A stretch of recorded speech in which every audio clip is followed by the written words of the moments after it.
एक छोटे से गांव में रहने वाला लड़का श्याम क्या कर पाएगा एक डायन का मुकाबला, और क्या होगा जब वह डायन उसे अपाहिज बना देगी। क्या श्याम डर जाएगा या करेगा पलटवार।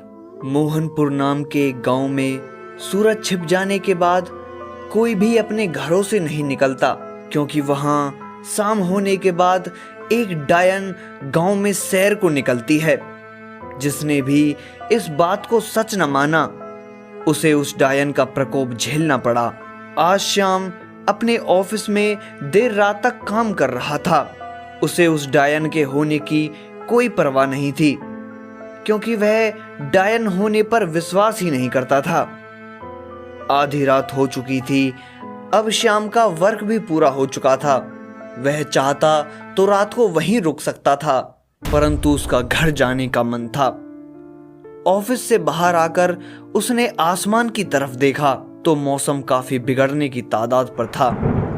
वह सोचता है कि हालात जब तक बिगड़े तब तक वह किसी टैक्सी की सहायता से अपने घर पहुंच जाए। कुछ देर खड़ा होने पर उसे एक टैक्सी मिलती है। श्याम के लिए परेशानी बढ़ा देने वाली बात यह थी कि वो जो टैक्सी थी बस उसके गांव के बाहर तक जाती थी, और उसका घर गांव में काफी अंदर था। जैसा उसने कहा था बिल्कुल वैसा ही हुआ।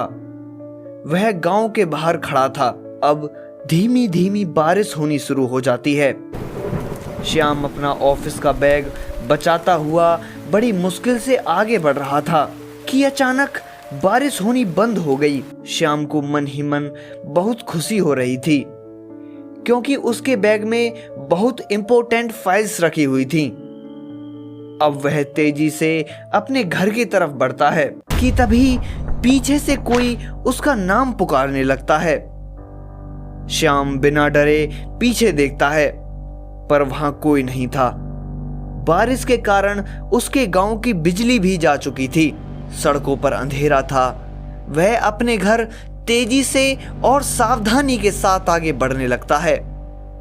वह देखता है कि थोड़ी दूरी पर बीच सड़क में एक लड़की थी, जो कि अपने सर को घुटनों पर रखकर बैठी थी। श्याम धीरे धीरे उसके पास जाता है और उससे पूछता है कि आप कौन हैं और क्यों रो रही हैं। तभी वह लड़की उसे अपना चेहरा दिखाती है। उसे देखते ही श्याम की आंखें फटी की फटी रह जाती हैं। खून में सना हुआ एक चेहरा, जिसके मुंह में एक मरी हुई गिलहरी लगी हुई थी। वह एक साथ तेज आवाज में चिल्लाया और मदद की गुहार लगाते हुए गांव के अंदर भागने लगा।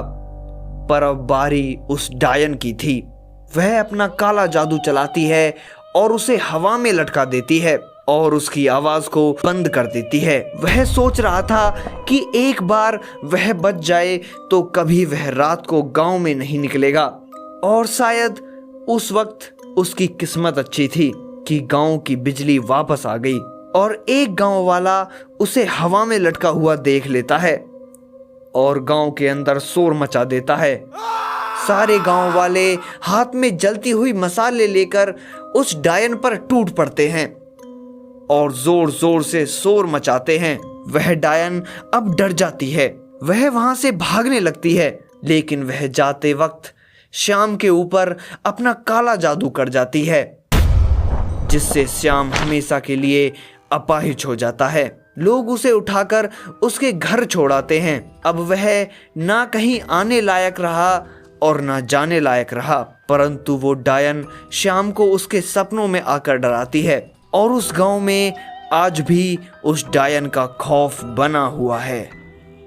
तो दोस्तों, ऐसी ही डरावनी और रहस्यमयी कहानियों को जानने के लिए हमारे चैनल को सब्सक्राइब करें।